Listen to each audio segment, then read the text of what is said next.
మీరు ఆ రోజే ఎప్పుడు ఎవరు కంప్లైంట్ ఇచ్చారు చెప్పే పరిస్థితులు లేకుండా పోయారు మీరు.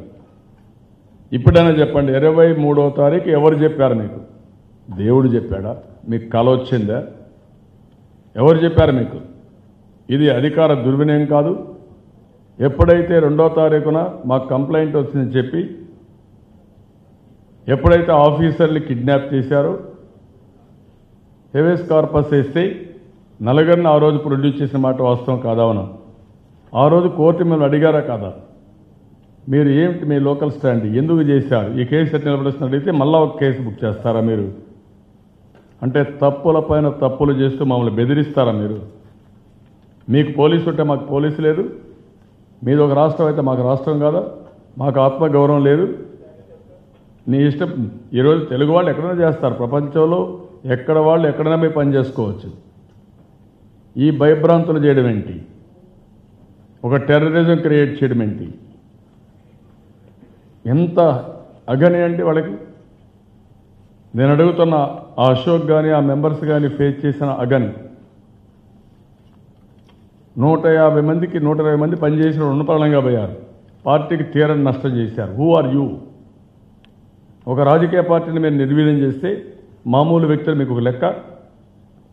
ఒక రాష్ట్రం పట్ల మీరు ఈ విధంగా ప్రవర్తిస్తే మామూలు వ్యక్తులకు రక్షణ ఎక్కడుందని నేను అడుగుతున్నా. ఇవన్నిటి కూడా సమాధానం చెప్పాల్సిన అవసరం ఉంది. నేను అడిగేది ఒకటి అడుగుతున్నాను, 23వ తారీఖున వితౌట్ రిజిస్టరింగ్ ఎఫ్ఐఆర్ నువ్వు ఆఫీస్కి ఎట్లా వెళ్ళారు, డేటా ఎట్లా దొంగిలించారు, ఇన్వెస్టిగేషన్ ఏ విధంగా చేశారు, ఇది చెప్పాల్సిన అవసరం ఉంది. So I'm very clear in this. దీనికి వీళ్ళు ఇవన్నీ ఇల్లీగల్ యాక్ట్ ఆఫ్ పోలీస్. రేపు రాబోయే రోజుల్లో మీరు కూడా చట్టపరంగా పనిచేయకపోతే చాలా ఇబ్బందులు వస్తాయి. మిమ్మల్ని కూడా అంత ఈజీగా వదిలిపెట్టాం. ఆ విషయం వీళ్ళు కూడా గుర్తుపెట్టుకోవాల్సిన అవసరం ఉంది. ఎవరు చట్టానికి అతీతులు కాదు. ఏదో ఇది మాట్లాడితే ఇంకో మాట మాట్లాడడం, బెదిరించడం, లేకుంటే ఆ కేసు పెడతాం ఈ కేసు పెడతాం అని వీళ్ళందరూ ఇదే పని చేస్తున్నారు. పెట్టండి, మీరు ఎన్ని కేసులు పెట్టినా ఇక్కడ ఎవడో భయపడేవాడు లేడు. మీరు ఒక కేసు పెడితే ఏం జరుగుతుందో మీకు కూడా తెలుసు. మీరు ఒక యాక్షన్ ఉంటే ఇక్కడ యాక్షన్స్ ప్రతి యాక్షన్ ఎట్టుంటుందో కూడా గుర్తుపెట్టుకోవాల్సిన అవసరం ఉంది. మమ్మల్ని మేము రక్షించుకోగలుగుతాం. కేంద్రం మీతో కలిసిన ఇద్దరు కలిసి మా ఆత్మగౌరవాన్ని దెబ్బతీయాలనుకున్నా, జగన్మోహన్ రెడ్డి మీతో లాలూచి పడినా జరిగేది మాత్రం ఉండదు. ఇది గుర్తుపెట్టుకోమని హెచ్చరిస్తాను. They are investigating, they are moving forward. వాళ్ళు చేసే పని వాళ్ళు చేస్తారు. మనం ఏమేం చేయాలో అవన్నీ కూడా ఇప్పుడు ఎన్ని ఇప్పుడు మొన్నటికి ఇప్పటికీ మనం సిట్టేసిన దానికి జస్టిఫికేషన్ వచ్చింది కదా, కుట్ర జరిగిందని. ఇంక దీనికంటే ఏం కావాలి? ఇంకా నెక్స్ట్ వస్తాయి.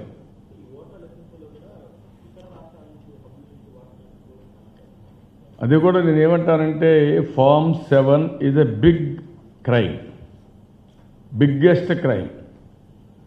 7 లక్షల మంది 8 లక్షల మంది ఫామ్ 87 ఇచ్చి ఇప్పుడు 9 లక్షల మందికి ఇచ్చేసి మొత్తం వాళ్ళ ఓట్లు తీసేయమని చెప్పేస్తే కడాన ఫరూక్ ఓట్లు లేవు, ఎడ్లపాటి వెంకట్రావు ఓటు లేదు, నా ఓటు కూడా నేను ఒకసారి చెక్ చేసుకోవాలి. ఈరోజు మీ ఓటు ఉందో లేదో మీరు చూసుకోవాలి.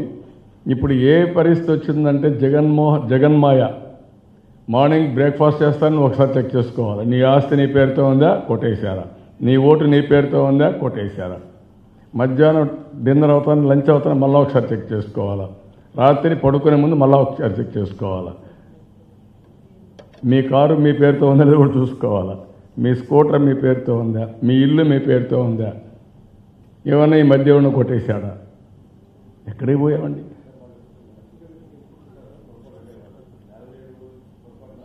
నేరంజనే కాదు, దొంగ అనేవాడు. నేను ఎప్పుడు చెప్తాను మీకు, దొంగ అనేవాడు ఎక్కడో దగ్గర సాక్షి వదిలిపెట్టిపోతాడు. ఆయన పట్టుకోవడం పోలీస్ ఇన్వెస్టిగేషన్ తెలుస్తుంది ఎఫెక్టివ్గా. వాళ్ళు ఏం చేశారు, మొత్తం రాసుకున్న స్కెచ్ కూడా దాంతో కలిపిచ్చారు. సంతకం పెట్టక్కర్లేదు, వాళ్ళు నెంబర్ ఇచ్చేశారు. వాళ్ళు మొత్తం సీరియల్ నెంబర్స్ వేసి 1 2 3 4 వేసి 28 సీరియల్ నెంబర్లో స్కెచ్ కూడా ఇచ్చేశారు. ఇంకేం కావాలి? అది కిందికి పంపించేశారు. It is on record.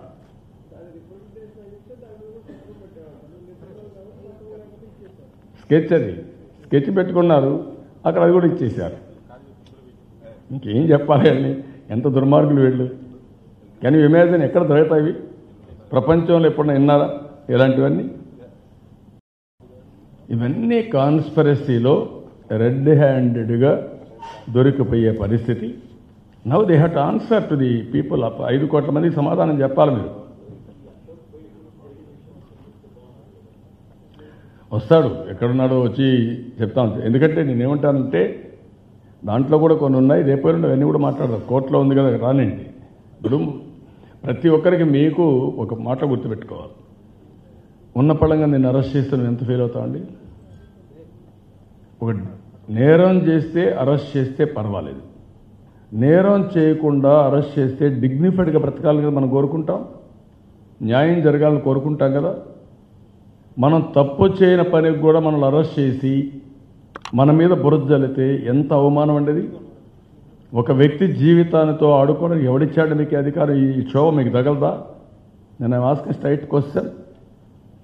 That is where ఇండియాలో జరిగే దుర్మార్గాలు, అంత అరాచకాలు, చాలా దుర్మార్గం జరుగుతూ ఉంది.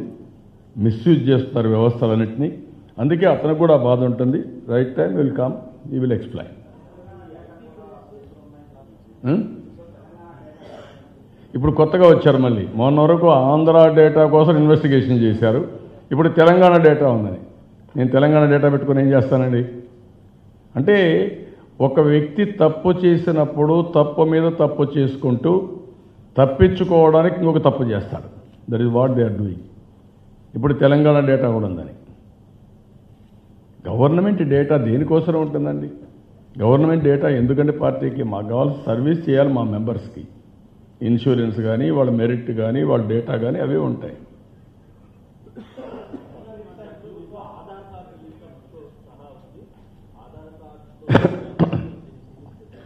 నేనేమంటాను, ఆధార్ కార్డు లింకప్ ఎక్కడుంది?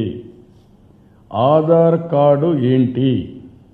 ఆధార్ నెంబర్ ఒకటి, నీ దగ్గర నెంబర్ ఉంటుంది, ఆధార్ నెంబర్. ఒక ఊరికి పోతే నీ ఆధార్ నెంబర్ ఏంటి వాళ్ళు ఇస్తారు, మనం రాసుకోవచ్చు. కానీ ఆధార్ నెంబర్ ఏంటి? నువ్వు కానీ యుఏఐడిలో ఆధార్ అథెంటికేషన్కి వెళ్తాం మనం. ఫింగర్ ప్రింట్, ఐరిష్ ఇవన్నీ ఉంటాయి. అది ఉంటే నువ్వు ఎవరో చెప్తుంది, అది అవునా కాదా, నువ్వు రైట్ పర్సన్ అవునా కాదా, ఈ నెంబర్ కరెక్టా లేదు చెప్తారు. దానిపైన ఐడెంటిఫికేషన్, రేషన్ ఇవ్వడం, పెన్షన్ ఇవ్వడం, ఇంకోటి, ఇవన్నీ కూడా మనం ఉపయోగిస్తున్నాం. It is legal. అది గవర్నమెంట్. పార్టీకి ఏం అవసరం? పార్టీకి కామన్ మ్యాన్ డేటా తీసుకొని ఆయన ఏం చేస్తాడు? ఆధార్ తీసుకొని ఏం చేస్తాడు? ఆయనకు కావాల్సిన ఓటర్ లిస్టు, ఓటర్ హౌస్ అంతే కదా కావాలి. అది గవర్నమెంట్ ఓటర్స్ అయితే ఎన్నికల కమిషన్ ఓపెన్గా పెట్టారు. Anybody can use that data. That is their duty. Booth committee convener duty అంటే ఇంటింటికి వెళ్ళడం, ఓట్లు ఉన్నా లేదు చూడడం, లేని వాళ్ళకు ఓటు ఇప్పించడం, డూప్లికేషన్ తీసేయడం, ఓటర్స్ డే రోజున వీళ్ళందరినీ తీసుకొచ్చి ఓట్లు వేయించడం. That is duty. Then why you are talking? ఇది ఓటర్స్ లిస్ట్ కూడా దొంగతనం చేసి. దొంగతనం ఎందుకంటే రైట్ రాయల్గా దొరుకుతుంది, బజార్లో అన్నీ దొరుకుతాయి.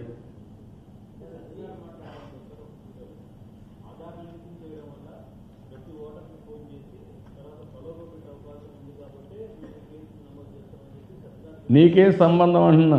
ఎలక్షన్ కమిషన్ చెప్పాలి. నీకేం సంబంధం అంటున్నా? Andhra Pradesh voters, there is election commission, there is separate police. Who are you? నీకేంటి సంబంధం? నీవు నీ యొక్క డ్యూటీని నువ్వు అతిక్రమించావు, నీ హక్కుల్ని ఉల్లంఘించావు. నీకేం సంబంధం లేదు. అది ఒకవేళ నువ్వు అన్నావు ఆధార్ అన్నారు, ఆధార్ లేకపోతే ఫోన్లు చేసుకోకూడదు, కలెక్ట్ చేసుకొని ఆధారే కావాలి దానికి. ఓటర్స్ లిస్టులో ఉంటే ఇంటింటి పోయి ఫోన్ రాసుకొని వస్తే మళ్ళీ ఫోన్లు చేయొచ్చు కదా. ఊర్లో ఫోన్లు తెలియకుండా ఉండవు కదా ఎవరికి. Then what? మేము 4-5 సార్లు చేసుకొని డేటా అంతా కలెక్ట్ చేసి పెట్టుకున్నాం. మళ్ళీ ఫోన్లు మారుతూ ఉంటాయి, మళ్ళీ కలెక్ట్ చేసుకుంటాం. మాకు నమ్మిన వాళ్ళు, పార్టీని నమ్మిన వాళ్ళు ఫోన్ నెంబర్లు ఇస్తారు, కన్సెంట్తో ముందుకు పోతాం. What is wrong in it? మీ డైరెక్టరేట్లో ఫోన్ నెంబర్ లేవా? నువ్వు అడవి రాసుకోవాలనా? ఐఎమ్ ఆస్కింగ్ యూ, లేవా మీకు? నేను ఇప్పుడంతా ఐవీఆర్ఎస్ అడుగుతా ఏమన్నా ఎవ్రీడే, ప్రతి ఒక్కరిని అడుగుతున్నా. వాళ్ళు ఇన్ఫర్మేషన్ ఇష్టం ఉంటే ఇస్తారు, ఇవ్వకపోతే ఇవ్వరు. వాళ్ళ ఇష్టం. Choice is there. నేను ప్రజాభిప్రాయాన్ని తీసుకొని పార్టీ అభ్యర్థుల ఎంపీకి కూడా ఐవీఆర్ఎస్ తీసుకుంటున్నాను. Who are you to stop? Where is the rule to stop it? చట్టపరంగా ఏం చేయాలో అన్నీ చేస్తాం. Nothing wrong in it. ఇంకా I'm doing better service for the people by taking people's consensus, consent, acceptance, to select candidates, to monitor things I am doing. Please subscribe Mirror TV. Thank you. And I request all of you to subscribe Mirror TV. Please subscribe to Mirror TV. Thank you. Please subscribe Mirror TV. Please subscribe Mirror channel. Please subscribe to Mirror TV.